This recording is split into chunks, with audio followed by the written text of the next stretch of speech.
And they're not worried about, what Harold Baines may have done, as far as HGH or, PTSDs and none of that stuff, So I think they definitely could have done worse, So you got Harold Baines and Lee Smith. We all watched him in the 80s, mow down people, whatever. Cubs win a couple divisions. So congratulations to both of them. Cool. To piggyback off what you just said about the Hall of Fame, you were shocked. I was shocked too. I ain't gonna lie. Yeah, I was surprised. But it's one of them situations where we got the steroid era. A lot of news writers and people in the media who vote on the Hall of Fame, they still. Well, I don't want to say shy again. They still against putting in players that they know took steroids. And all I gotta say is this: if you got caught, you got caught. I believe there's a lot more people that did not get caught with using steroids, but I believe they did use steroids. Harold Baines is one of them that did not. I think they're going with the if you want to say it, the pure natural athlete first. I'm not saying Barry Bonds, McGuire. I can't remember who else got busted. All just people that got busted with steroids won't get in. They're just going to be taking the back seat for a while. I believe Bonds will be in. I believe McGuire will be in. Sosa, yeah, probably be in. But you got busted, you got to wait a while. So that's all I got to say about that. Once again, congratulations to Lee Smith, Harold Baines. Both wearing Chicago paraphernalia, so that's a good thing about it. Let's jump in the NBA. Another Chicago situation. My beloved Bulls. I don't know what the hell is going on with it. This is the classification of the National Basketball League. I'm just gonna put it like that. Jim Boylen, the new head coach for Chicago Bulls. His tenure as head coach is off to a rocky start. And after a week packed with grueling practices, extreme substitution patterns, and embarrassing losses, Sunday was the boiling point for many players on the team. Some even contacted the National Basketball Players Association after Boylen scheduled a practice on Sunday following a back-to-back on Friday and Saturday, an unusual practice in the NBA. That practice did not occur as players considered not showing up before ultimately holding a meeting to air grievances with coaches and the front office. Another major sticking point with players was Boylen's decision to initiate a pair of five-man substitution during Saturday's 56-point loss to the Boston Celtics.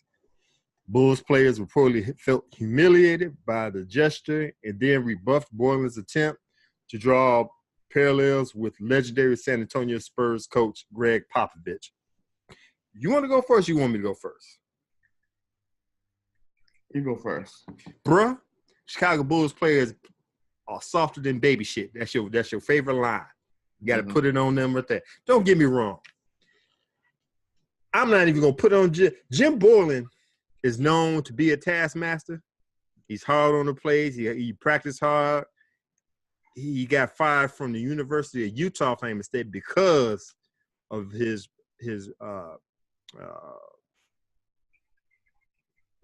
tough ways.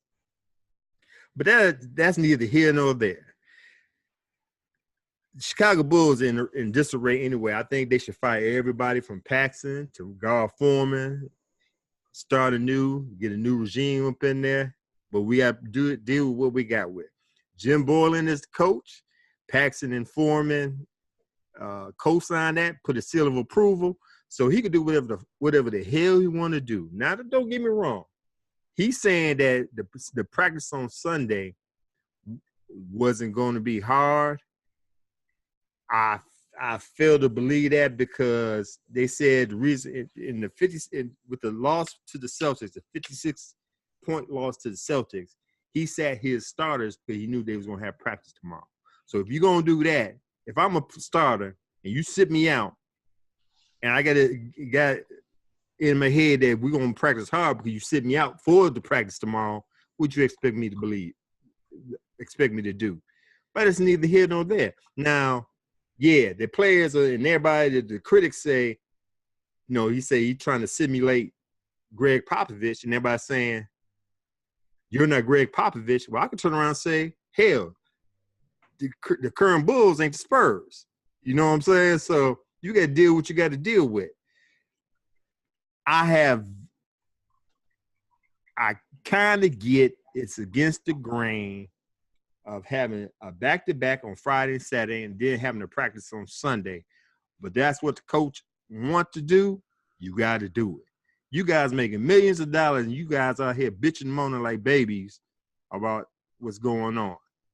Yeah, and I blame this all on the organization because you're going from one extreme to another. You went from Vinny Del Negro, who was passive, to Tim Thibodeau, who was a taskmaster, back to Fred Hoiberg, who was passive beyond belief, to now Jim Boylan. So you made your bed, you sleep on it. Now, I don't agree with the players going to the union, crying and bitching and moaning. You should just have a team meeting, air your grievances. After everything was said and done, Jim Boylan said, it doesn't mean it's to him. We still gonna do what we're gonna do. So y'all hands are tied. Y'all making the money, do what you got to do. What you got to say, bro? First of all, I was at that 57-point loss game. Oh, you was? Oh. Yeah. You and another co-worker of ours was at the game. Oh, that had to be horrible. It wasn't pretty. I left at the beginning of the fourth quarter. Down 31 or 33 when I left. And by the time I got home, I found out it was 57 and lost. Okay. So it wasn't pretty at all. Secondly, I think the players went to the union about that because I think in a collective bargaining agreement, they can't schedule a practice after, back-to-back games. I think it's against the contract. Yeah, it's like a shoot around at most. Something, right. It's got to be something like or whatever. That's true. I forgot about that. Right. It's and I was just reading in the paper yesterday, Wednesday's paper or whatever, and going, jumping subjects just a little bit. The manager for the Cubs, Joe Matt, he said that he was reading this book called what's the name of the book? It's called Millennials for Dummies. Okay. It's how to deal with the millennials. And that's what these players are. You got to be able to talk to them a different way to get them to understand what you're saying and what you're trying to comprehend. It's just not. I mean, you got Popovich. He's able. It's cool with him and his team because he still got young and old. They can kind of mix it just a little bit, so it's not. I mean, his record's not like they've been in the past, but it's a mixture now. And you got to be able to communicate with these guys just on a different level. They not used to it the way it's been in the past, especially with the older coaches or whatever. Popovich, Boylan, the Phil Jacksons, all these guys, these players are understanding things differently. They're hearing it differently, and it's difficult. Now, I don't think it's just in the NBA. I think it's in baseball. I think it's in football also. It's a different way of dealing with these folks, the millennials, because they just hear and understand differently. I mean, you and I, we work with them. They just exactly. They see it and they think if you're not getting over to them what you're trying to do, for one, they come in the door thinking they already know it. They are what can you teach me? The wrong attitude or whatever. And like I said, these guys are getting paid millions of dollars. I don't know what's going on in the practice or whatever. I heard that Borland was trying to have them do military push-ups, on their knuckles and different things like that. This is just what's in the media, what I heard or whatever. So, I mean, you don't want your players that had shoulder surgeries and different things like the injuries like that to be doing those type of things, Right. So it's a lot. To fast forward, it's a lot going on with the Chicago Bulls. You're right. I think, and I said it a while ago, they need to blow it up from the top. That's the GM, that's Paxson, that's Gar Forman, all them guys. They need to go because this is who they putting in front of us. So evidently, they need millennials for dummies too. They True that. they not getting it either. So it's a lot to be done. They fucking up Bulls legacy around here. With this crap. But it's gonna change after a while. I mean, yeah, I was there that Saturday, and the building, it was 20,000 people in there. But I heard they was booing them guys at the end of the game.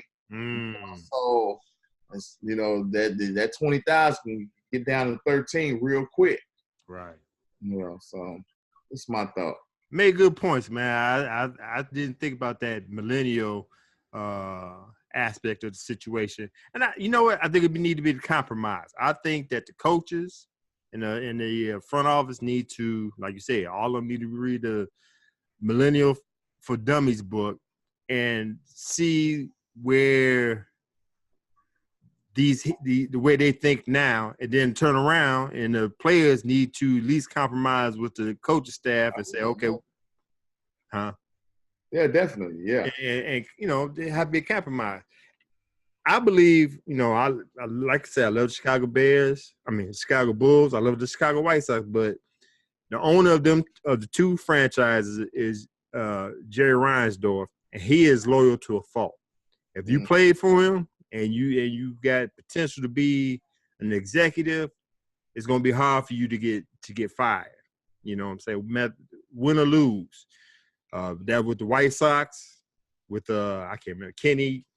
Oh my God, I forgot his name already. Used to be the GM.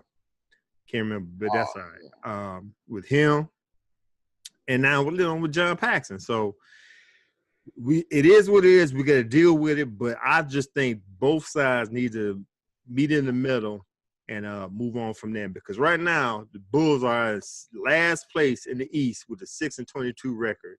I think let me see if I'm looking at it right now. They're not the worst team in the NFL. They're probably the second worst. Phoenix is 4-24. But we don't have nowhere to go but up. But Jim Borland, he got his way. He's not the coach. He's not the coach for them. I don't know if they're looking for a coach. They say he was permanent. They did say he was permanent. They did say he was permanent. They said he was permanent. Get fired for that. That's just for you saying that. Let's get fired for that. Right. Right. There's a lot of good. I'll take Mark Jackson. I think he should be a coach right now. He should be on the bench, but we'll see. But yeah, right. You got to hire, and you fired your coach at the beginning of the year. Why he can't be interim for the rest of the year? Then you go on and you interview and you hire after, even if you rehire him as a permanent after the season. Why you just gonna anoint him? The permanent head coach, unless they definition of permanent is the rest of the season. True. So I don't think he's the guy for that job. Not head coach. Yeah, in what I've heard, he's making $1 million, maybe 800,000. He don't want to negotiate a raise or upscale to coaching status, head coach status. I never heard nothing like that. I guess he's trying to prove a point or make him, showing that what he got before he gets the raise. Not a good one. Not like this, So I want the Bulls to tank so we get one of them players from Duke or get the center from Gonzaga, something like that. But now, it's just bad. They ain't got a tank. They just bad. It just looked bad right now. So I still think that, your favorite word, they soften baby shit. Simple as that. So that's how I feel. All right, man. Speaking of Greg Popovich, he passed Pat Riley for fourth on all-time wins list. San Antonio Spurs head coach led his team to a 111-86 win over the lowly Phoenix Suns on Tuesday night, earning his 1,211th regular season win. The victory grants him sole position of fourth place on the all-time wins list, moving Popovich past Hall of Famer Pat Riley.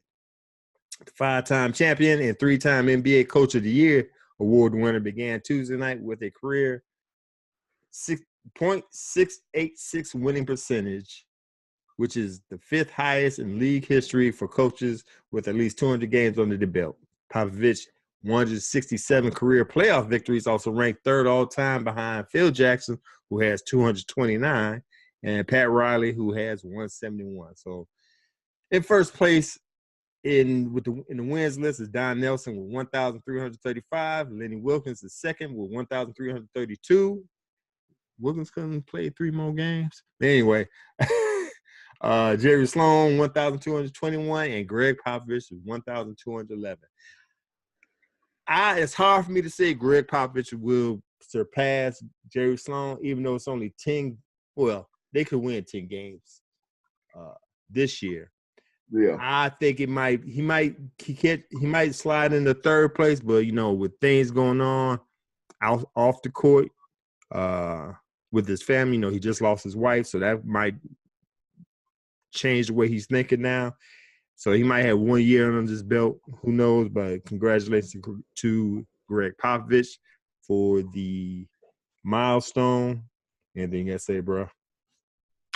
Yeah, he's gonna get third place. This year. I don't know if this may be his last year or whatever. Mm-hmm. He won't challenge for the 1 or 2, but he'll definitely get third. I agree. Great coach over years, and he done had some great players. He went upstairs, he came downstairs, he did them both. The Spurs is Greg Popovich. I agree. He had a nice run. I think 20 years straight, made the playoffs. Mm-hmm. Can't beat that. And like I said, 5 championships. Hey man, that's a nice little run right there. So totally agree. Let's go move on to the NFL, bruh. Now, I'm going to tell you right now, I ain't going to say it's a biased opinion.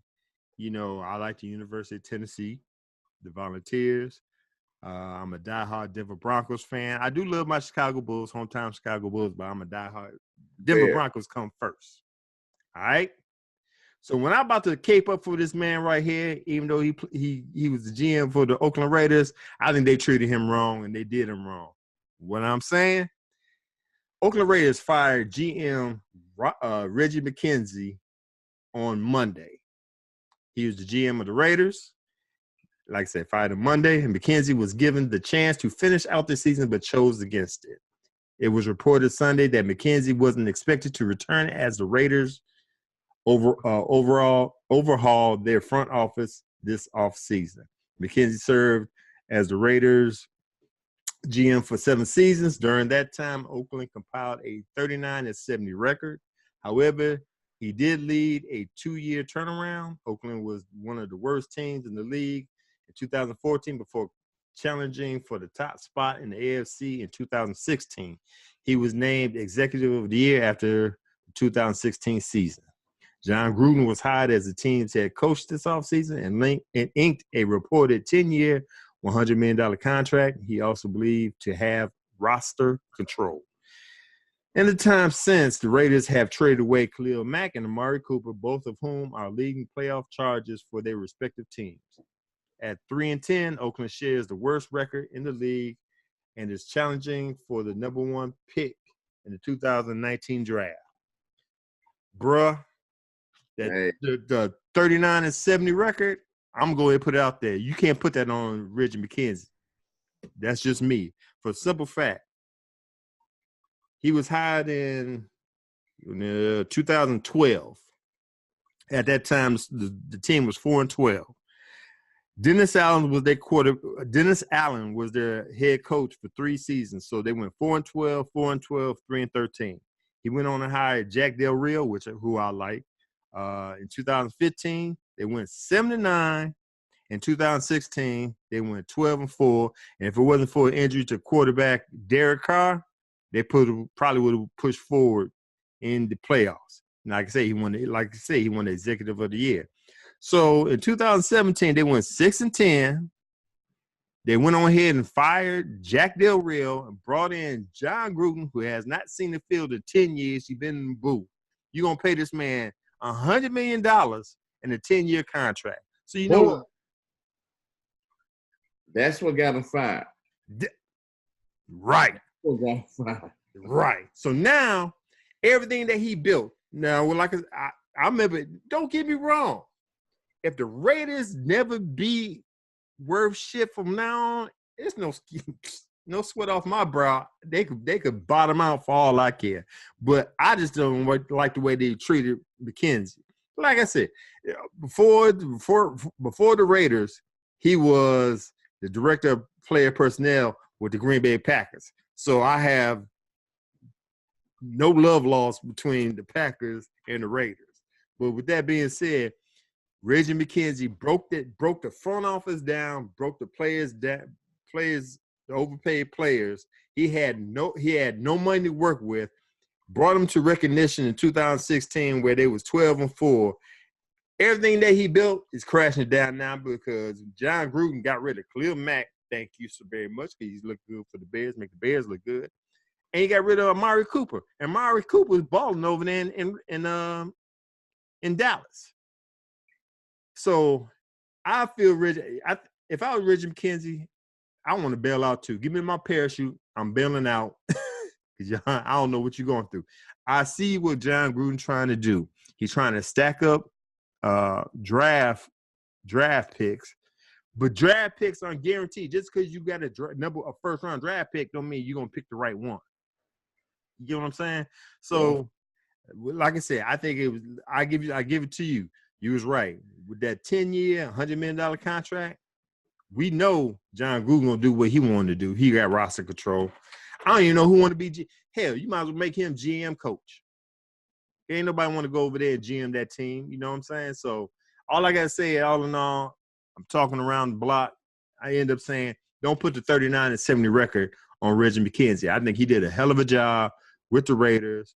Now we just got to see where they're going to go moving forward. I think Reggie McKenzie might get another job in the NFL. As a GM, director of personnel, something like that. Somebody going to scoop him up. That's all I got to say. What you got to say, bro?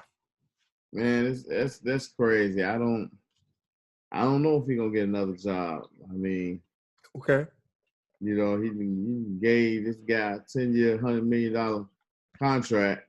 You watched him tear his team up. You apparently gave him roster control. But you know, I don't know. You sign a guy for $100 million. The owner has to know about this. You know, he got to sign off on it. Right. So. Why would he even let McKenzie do that? You know, so McKenzie must have really been convincing in that meeting or whatever. But to me, this is his demise or whatever. You know, the whole John Gruden signing or whatever, because they just, I don't know. I mean, this guy he has roster control. And he got 10 years to do it.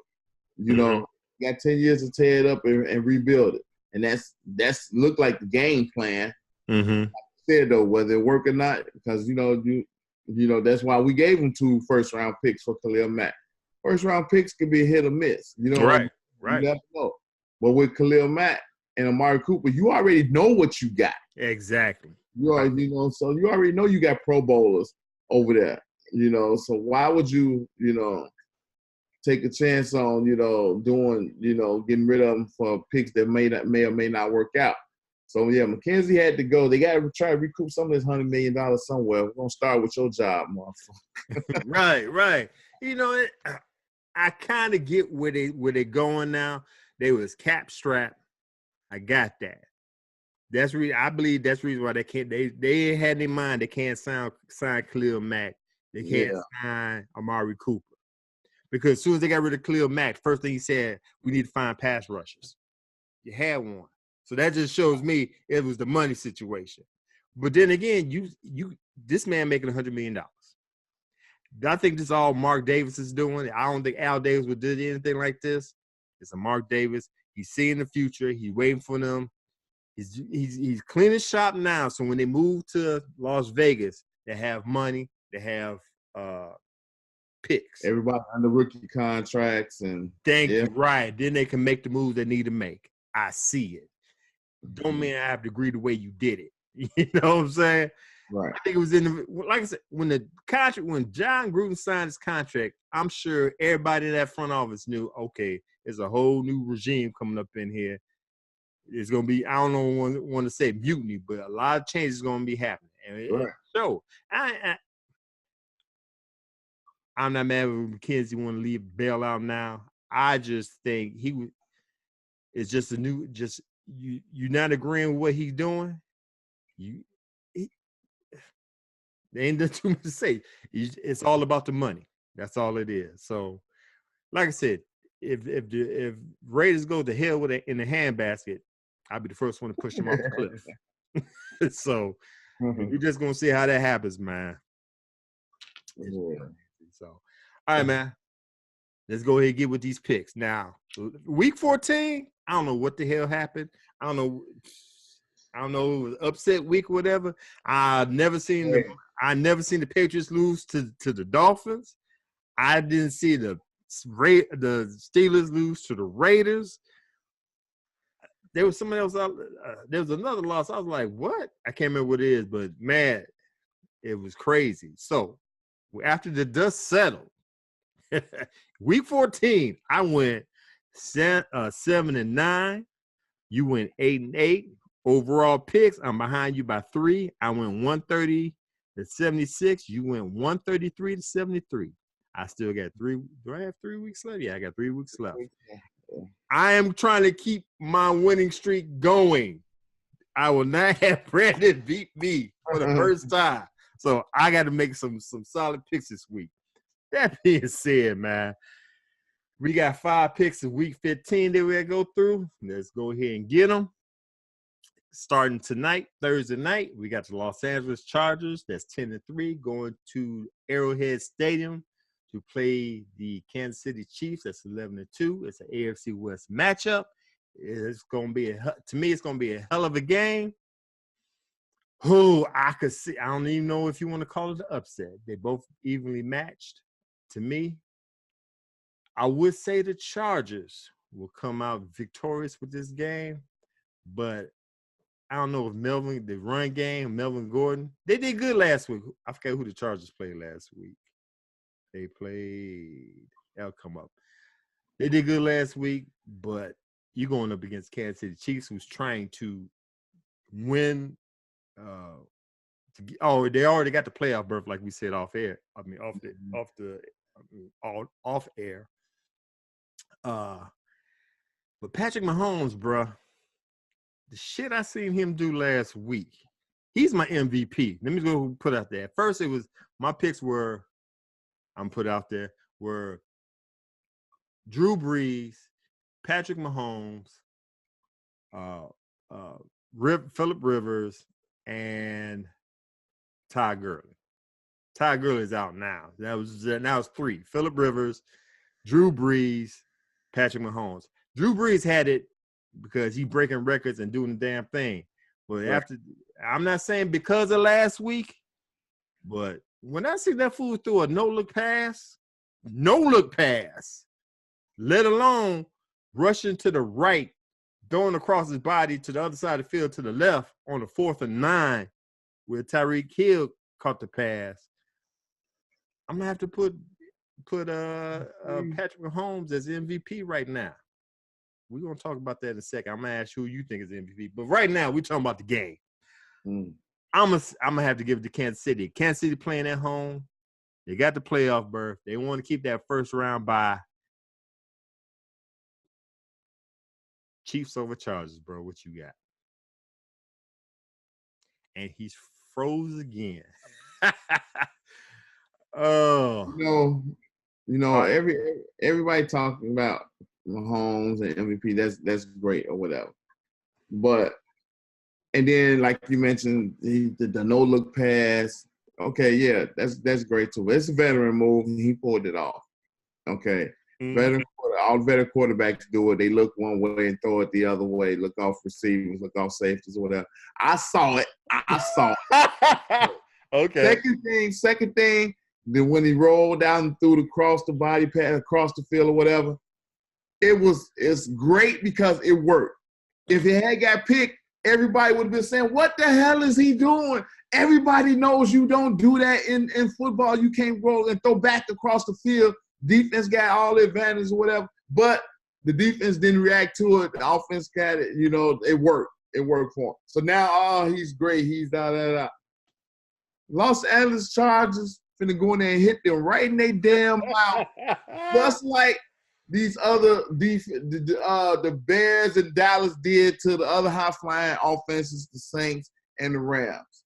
The Chargers has got a chance to go ahead and take the lead in this division with the win. Mm-hmm. And they play defense. They can run the football. They can score points. And I'm not sure if it's going to be an upset. I think the Chargers, now they may not be favored because they in Arrowhead or whatever, but I think you finna see something different, you know, from this. This may be coined as Mahomes' worst game of the year or whatever. I think they're going to lose, and I think they're going to lose bad in this game. You know, so I like the Chargers. Okay, got you down for the Chargers. Okay, I like this. All right, let me just put it. Who's your MVP? Mahomes the consensus favorite. You know, he's a favorite. I wouldn't take that away from him. Okay, playing good ball. Yes. All right, It's working out. Working out for him. Okay, I just want to make sure because you sound like you was kind of disgruntled about me saying he's the MVP, man. No. Dude, let me tell you this, man. I hear what you're saying. You saying everybody has a no-look pass, bruh. Everybody else no-look passes, they moving their eyes somewhere to mess up the secondary. This man turned his head and threw it this way, man. Yeah. No, that was a basketball no-look pass. If motherfuckers watch after the season, you know, and they give him one of them interviews, hey, ball slipped out. I didn't even see him over there. You know, my ass. Yeah, somebody was just over there. Shit, he wasn't trying to throw that damn ball over there. All right. I got the Chiefs. Brandon got the Chargers. We'll see how that turned out. Next up, we got the Green Bay Packers at 5-7-1. Coming here to Soldiers Field to play our beloved Chicago Bears is 9-4. NFC North matchup. Who you got, bro? I like the Bears. Of course. The Bears had them in the first game of the season down 20-0. Then step on their neck, let them up. I don't think that's gonna happen this time. I think they're gonna have them down again. Mm-hmm. They're gonna finish. You know, I don't. And this will be. You know, they can knock Green Bay out of the playoffs and win the division with this game. So they got everything to play for. Sunday against the Green Bay Packers. So I think this is a no-brainer. You know, Chicago Bears, they're playing good ball right now. Green Bay Packers, they didn't have a couple, especially with the win last year. You know, they think they got to win out or whatever, but it starts Sunday. Mm-hmm. Excuse me. So we'll see, but I like the Bears to win this one. Okay. I agree with everything that you're saying.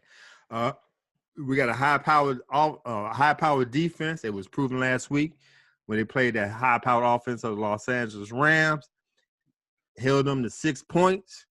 Jared Goff threw 4 interceptions. Now, I ain't going to say Aaron Rodgers is going to throw 4 interceptions, but it's going to be hard for him to do something in Soldiers Field. So, Bears got to keep the ball rolling downhill. Choke out the Packers, get them out of there. I agree with you. Game 1, they had that game. I just think they wasn't conditioned right. The defense I'm talking about wasn't conditioned. That's where the Packers pulled it off at the end. We just picked up Khalil Mack. I think he was out of condition. We was shocked what we seen in the first half, and I think they got tired in the second half. That shit ain't gonna happen this week. I believe it's gonna be a blowout. Damn near. I'm gonna say it's gonna be probably something like this. Gonna be payback. This could be something like 23. I ain't gonna say. I don't know if you consider a blowout. 23-10, 23-9, something like that. Now, before we move on, I've heard rumblings on Chicago sports radio. People at the job hit me up. They saying this could be a Super Bowl bound Chicago Bears team. Where you at, bro? You got the hat on. Super Bowl. Super Bowl bound. Well, they got a Super Bowl defense. Mm-hmm. So I'm not sure how much the offense can contribute to that. I still say it's gonna be tough as hell to go down to New Orleans and win in that dome. That's definitely where they will have to go. You know, even start talking about the Super Bowl. So, but I definitely, you know, out of the top 3 NFC teams, you know, I mean, you got Rams, Saints, and now the Cowboys. Mm-hmm. You know, and we can't even count out Seattle right now. Right. So I mean, I do like the Bears' chances against all of those teams. I don't think there's no dominant, you know, team. Mm-hmm. So, I agree. They have a chance to make the Super Bowl. I ain't gonna guarantee it. Like you said, in the NFC, I think they could put down the Saints. I think they could put down the Raiders. You know, the defense, like they said, defense travels. And I can see that happening. You know what I'm saying? Long as Mitchell Trubisky don't turn over the ball. We've seen a number of teams win the Super Bowl just off their defense. Yeah. Ravens, Buccaneers. Yeah. You know what I'm saying? So it can happen. Will I put money on it? No. I would wish that would happen, but we just got to see how it is. It's all up to Mitchell Trubisky. The defense is there. We got to see what Mitchell got it, you know, in his holster. So, totally agree. So, all right, man, let's move on. We got the Dallas Cowboys. It's 8-5 going up to Lucas Oil Stadium to play the 7-6 Indianapolis Colts. I'll put it to you like this. Colts were impressive. Both teams are impressive to me. I would not have seen Dallas Cowboys gain a edge or win the edge. But then again, they got Amari Cooper. Now, at first I was scratching my head like, Amari Cooper worth a first-round pick? Hell yeah. What I'm seeing now, he making Dak Prescott look good. And I think with that trade to the Raiders, that would be like the 20th pick. Hell, I mean, it's not like the top 5, top 10. It's like the 20th pick. So that was a good move for the Cowboys. I was impressed with that. I am impressed with both teams. I didn't see the Indianapolis Colts turn around and do the damn thing now. But they had a 5-game winning streak that was snapped by the Jaguars. Dallas Cowboys are now on a 5-game winning streak. Can the Colts beat them? I don't know. The Cowboys can slow down Andrew Luck. But then again, the Colts got a pretty good defense. I just think there's more things to plug holes in defensive-wise for the Colts than it is for the Cowboys. Cowboys got a legit defense. Let me put it out there like that. They've showed me with the beating of the Saints, beating of the Eagles, Ezekiel Elliott running the ball, Amari Cooper catching the ball. All the Colts have to me is T.Y. Hilton, Andrew Luck. It's going to be a hell of a game. I think the Cowboys are going to sneak out and win by probably a field goal.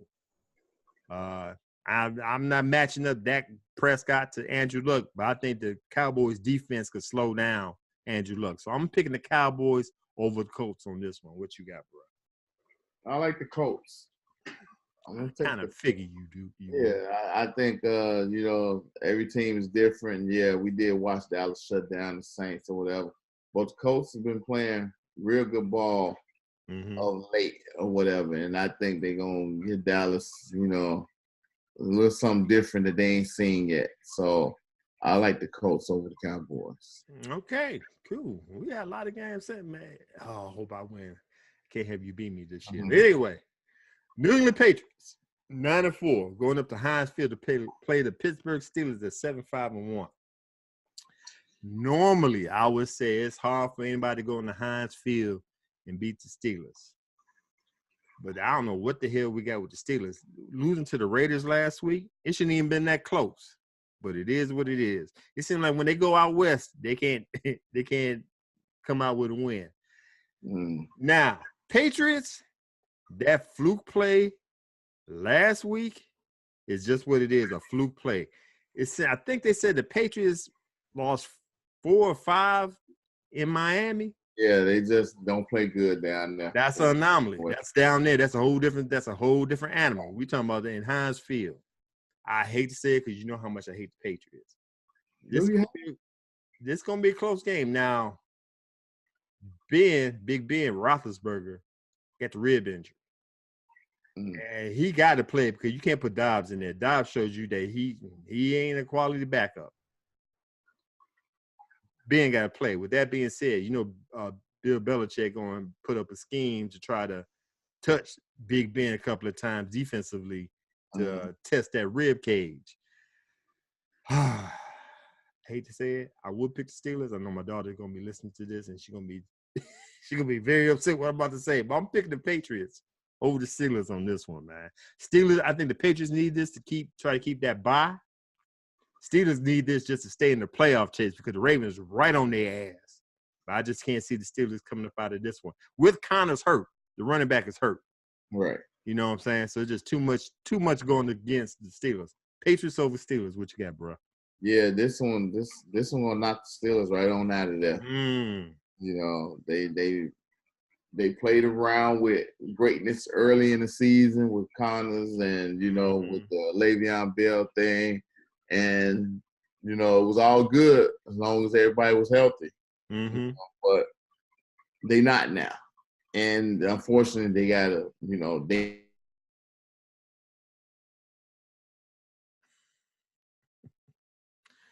Here we go again.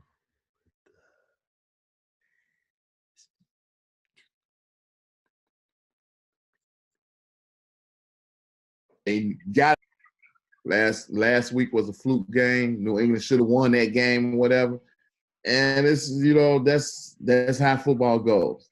But Pittsburgh Steelers and Big Ben, there's just so much controversy throwing his team under the bus. They losing their running back. Brown not happy.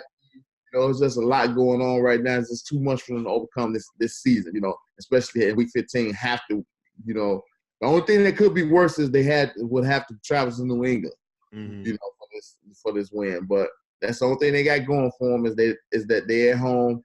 Big loss last week. That loss, was huge because you got the Patriots the following week, which you probably was going to lose that game.